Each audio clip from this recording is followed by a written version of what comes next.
Okay, assalamu alaikum, everybody. How's everyone doing? Yeah? Okay, exciting. So before I get started, we're going to spend the next 10 minutes talking about me. So I would like to get to know you all first, if that's okay. So could I just get a quick show of hands? Who here is a founder or wants to be a founder, is an aspiring founder? Okay, quite a few hands. And of the people who have their hands up, keep them up. Thank you, just so I can see. Who here has felt like they're ever running behind or they wish they started sooner? Okay, we still see quite a few hands up. Who here feels like they're not what people typically think a founder is? So, yeah? Okay, a lot of hands still. Amazing. Oh, I was so nervous people would not put their hands up. You can put them down now. I now know you all a little bit better. So cool. My name is Mariam, and I'm someone who people do not consider to be the typical kind of founder in terms of my background, which you just heard a little bit about. And so I just wanted to share some news, some good news and some bad news. The bad news is that feeling that a lot of you held your hands up about, of feeling behind or that you're not necessarily founder material. It's pervasive throughout our industry. The good news is, though, it's absolute nonsense.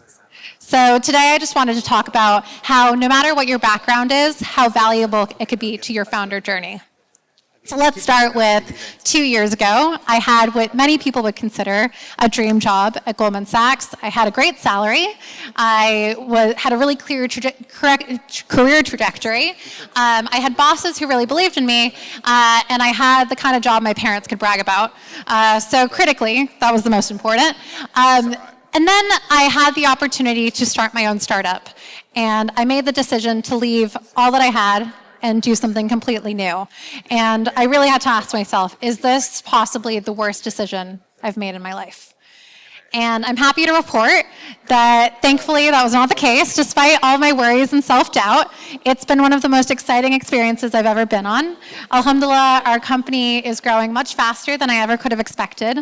We got into Y Combinator, we were named on the Forbes 30 Under 30, and the aunties are finally talking about me again. Yeah, maybe that one's not for the best, but I guess, it's something to brag about again.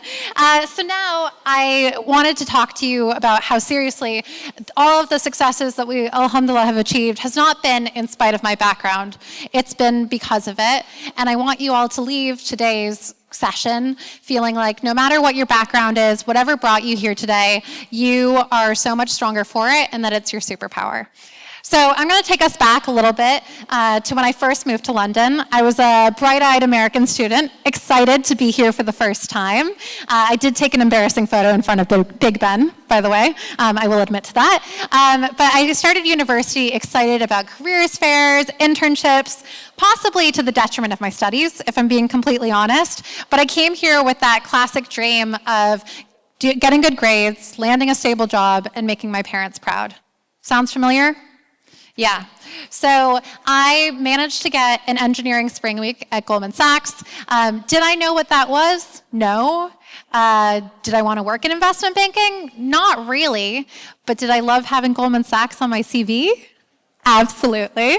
And so I did that. But then interestingly, I also got to work with quite a few startups.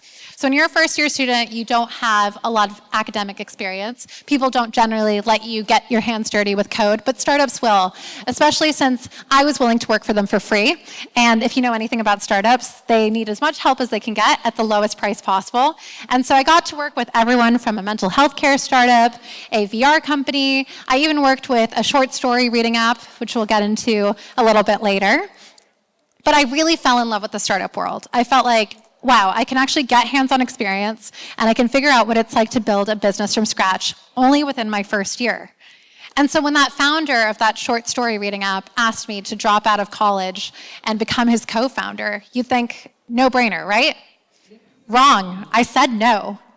Because sometimes the smart choice or the safe choice is the smart choice.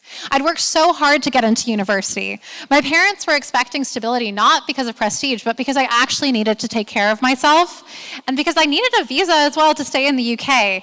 And most importantly, I genuinely enjoyed my time at Goldman. So I said no at the time, and flash forward a few years later, I'm having my job at Goldman, doing well, have the great salary, I am doing really well in my job, have bosses who support me. Life is good. It's predictable, but it's good. And then that founder, who actually ended up selling that company quite successfully and doing an amazing job, came to me with a new idea, and he asked me to be his co-founder again, leave everything and become a co-founder. And I said yes this time. And the reason I say yes was not because it was in spite of my corporate career, it was because of it. It was because of the things I learned. And when I did that, I constantly heard that thing of, you should have started earlier. You've thrown everything away that you've worked so hard on. You wasted that time, all of those years, on corporate when you should have been working for startups.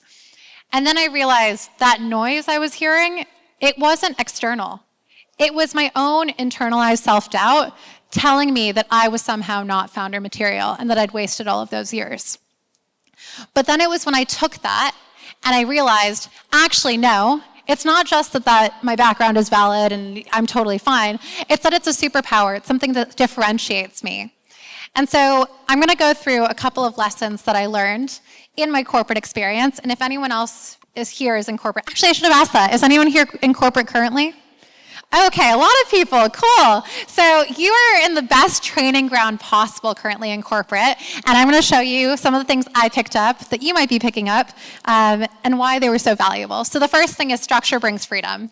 So when I worked on the trading floor, I had to be on my desk at 7 a.m. sharp every single day. Otherwise, a French guy would yell at me. So it was critical. I had strict deadlines to meet. I had different kinds of stakeholders that I needed to work with, and whether it was dealing with that or just, kind of that constant stress of having that structure, it actually became critical because now when I need to self-motivate or drive my team to meet a deadline, I have frameworks. People often feel that structure stifles creativity, but structure can actually be the foundation for creativity. The next, people skills are startup skills. So you're going to hear this myth that I have to dispel, that startups are somehow not political, and that's only for corporate, but startups are incredibly political, especially if you are venture-backed or you sell to other businesses. And so I'm constantly having to deal with different stakeholders, deal with egos. And when I was at Goldman, I was working with everyone from interns to partners, where there were a lot of egos. And so whether it's navigating different hierarchies, this becomes an incredibly important asset. So those people skills that you get in corporate still translate to your startup skills. The next, bureaucracy is a feature, not a bug. So I sell to enterprises, and I'm one of the few people who will say, I love red tape. I love a long sales cycle. And that's because they are incredibly sticky, and it means you can get longer contracts. When I spent all this time reading documentation and dealing with bureaucracy hurdles, I actually was honing a new skill that leaves a lot of my competitors stuck at the first gatekeeper while I'm securing those enterprise contracts. Finding your values. So when you're living under someone else's set of values, that's where you really figure out your own. So whether it was a culture that didn't necessarily align with my personal values or hierarchies, I was given the opportunity to define what is actually important to me. So when I'm building my own company, I know what values are so important for my company. So I'm not in just building a company that's different from corporate. It's intentionally different.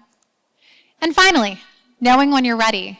I left university with a lot of growing up still left to do. I needed to figure out, when I was working under someone else's rules, when I was ready to take on a bigger opportunity and a bigger challenge. And so that took about 2 years for me. It takes people all different lengths of time, but it's important that when you're doing the startup journey, you're very intentional.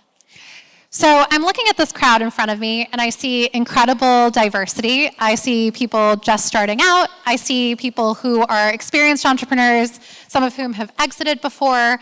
And what's beautiful about that is it reflects the diversity of our community. And those diverse voices and those diverse experiences are so critical to the startup ecosystem. So maybe you need to build some financial stability. Maybe you need to grow up like I did. Maybe you need to hone new skills and make your network before you can become a founder. No one can tell you when you are ready and when you're not. It is up to you to define that timeline. So before I go, I just wanted to share a little bit of practical advice. You know, it's fun to say, rah, rah, let's celebrate, and we're all amazing, but actually, how do you apply these things in your life? So number one, if you are someone who is just getting started out, maybe you're in university or you're a fresh grad, take every opportunity to learn as you can, okay? So it's whether it's at a corporate or at a startup, both have different skill sets, but they are equally just as important. No one can rush you into a timeline that isn't yours. If you're in corporate now, figure out what energizes you and what drains you. And make sure that you're meeting people however you can, learning as much as you can, and listen to when you're ready to take on more ownership of your work. If you are ready to take that leap now, just know that your timeline is not defined by your age or your experience. It's by your readiness. When you feel like the fear of staying the same is greater than the fear of change, you'll know. And for everyone here, whatever brought you here today, whatever your experience is, it is not a liability. It is your unique perspective. And we need unique perspectives. In a world of pattern matching, your unique perspective is what makes this world so much richer. There we go. Okay, so as we're ending, I just wanted to share, again, my story feels like a success story, not because I've built a startup in spite of my corporate background. It's that I've built a better startup and I'm a better founder because of my corporate background. All of that time I spent talking to people, building new skills, it compounds and it informs who I am today. So maybe you're not the typical mystical founder who dropped out at 19 years old and started some unicorn startup. Good. We need different kinds of founders with different backgrounds who are creating different solutions to different problems. That's what makes our world beautiful. So I want you to leave today knowing that your experience is not just valid, it is incredibly valuable. And I am so excited to see what you're going to build next. Thank you.